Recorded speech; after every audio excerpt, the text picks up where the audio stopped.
వెంకట్ నాయక్ గారు.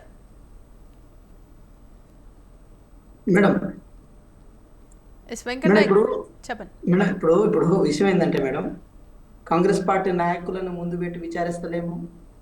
ఏదో అడ్డగోలుగా మనుషులను ఏర్పాటు చేసి విచారిస్తలేం మేడం. ఏసీబీ అనేది రాజ్యాంగబద్ధంగా ఏర్పడిన ఒక సంస్థ. ఆ సంస్థలో పనిచేసే ప్రతి పోలీసు నుంచి వచ్చిన వాళ్ళు కానీ, లేకపోతే అధికారులు కానీ, వాళ్ళందరూ అంటే గవర్నమెంట్ కానీ, లేకపోతే లీగల్ సిస్టమ్ కానీ కస్టడీగా ఉండే వ్యక్తులు.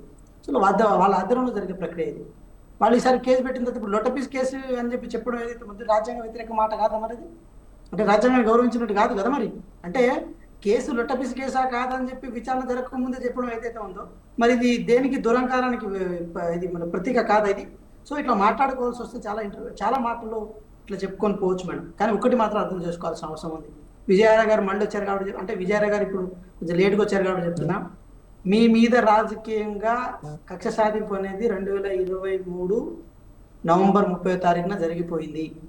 మీ మీద రాజకీయంగా కక్ష సాధింపు చేయడానికి ఏం లేదు. ఇప్పుడు ఎంతసేపటికి తెలంగాణ రాష్ట్ర ప్రజల యొక్క అంశాలకు మేము జవాబుదారిగా ఉన్నాం కాబట్టి, అది చేయాల్సిన బాధ్యత మాకు ఉంది కాబట్టి మేము మాత్రమే చేస్తున్నాము. మీ మీద ఎటువంటి రాజకీయ కక్ష లేదు, మేము చేయాల్సిన అవసరం లేదు. ఆల్రెడీ బీఆర్ఎస్ పార్టీ 4 స్తంభాల ఆటలో ఒక స్తంభం ఇంకో స్తంభాన్ని ఢీకొట్టుకొని వాళ్ళు మీరే సతమతం అవుతున్న సందర్భంలో మిమ్మల్ని కొత్తగా దూరి మిమ్మల్ని మేము తీర్చిదిద్దాల్సిన అవసరం లేదు.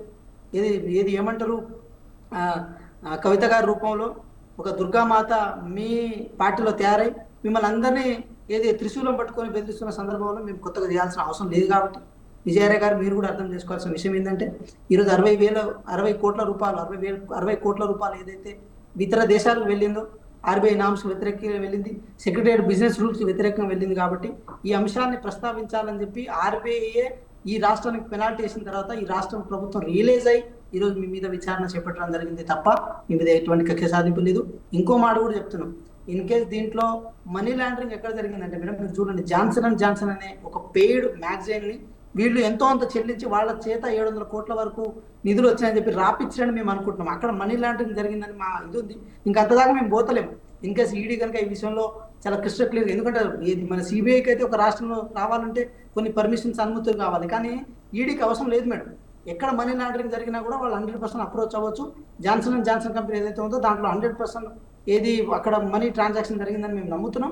ఆ విషయంలో కనుక ఈడీ ఫోకస్ చేస్తే రాష్ట్ర ప్రభుత్వానికి ఇంకా సహకరించినట్టు అవుతుంది. సో ఇంకా దీనికి లోతుగా విచారణ చేయాల్సిన అవసరం ఉంటుంది. మేము ఒకటే చెప్తున్నాం, in front of the crocodile festival ఈ ఒక్క అంశాలకే కంక్లూజన్కి రావద్దని చెప్పి అయితే మేము రిక్వెస్ట్ చేసుకుంటున్నాం బీఆర్ఎస్ పార్టీ నాయకులకి. అయితే కాంగ్రెస్ పార్టీ ఏంది అని అంటే, వాళ్ళు చేసింది అభివృద్ధి కానీ ఇతర పార్టీలు చేసింది అభివృద్ధి కాదు, ఇతర పార్టీలు చేసింది ప్రజాసేవ కాదు అన్నట్లుగా మీరు చేస్తూ ఉన్నారు.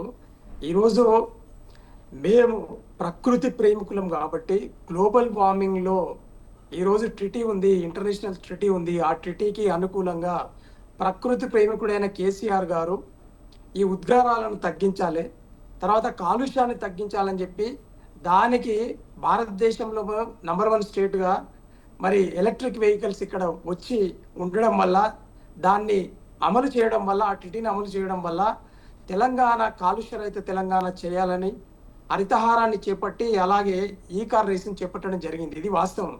అయితే ఇలాంటి మంచి పనులు మీకు చెడు పనులుగా ఉండి ఈరోజు నిజమైన దోషి రేవంత్ రెడ్డి గారు దాన్ని అమలు చేసినట్టు ఈరోజు ఎన్నో కంపెనీలు ఇక్కడ ఎలక్ట్రిక్ వెహికల్ కంపెనీలు, మ్యానుఫ్యాక్చరింగ్ కంపెనీలు, ఇది దుర్మార్గం.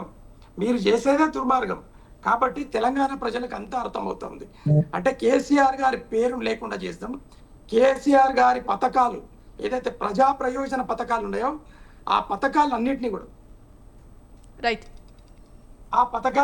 కూడా మీరు చేయకుండా లేకుండా చేద్దాం, కేసీఆర్ గారి పేరును కనుమరుగు చేద్దామనే ఉద్దేశంతో కక్షపూరితంగా మంచి ప్రణాళికలను, మంచి పథకాలన్నింటినీ కూడా మీరు రద్దు చేస్తూ ఉన్నారు.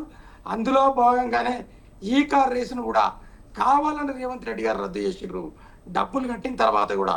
కాబట్టి ఆ తప్పు రేవంత్ రెడ్డి గారిది కానీ, మరి మా కేటీఆర్ గారిది కానీ, మా కేసీఆర్ గారిది కానీ, మా బీఆర్ఎస్ ప్రభుత్వానికి కాదు అని తెలియజేస్తాం.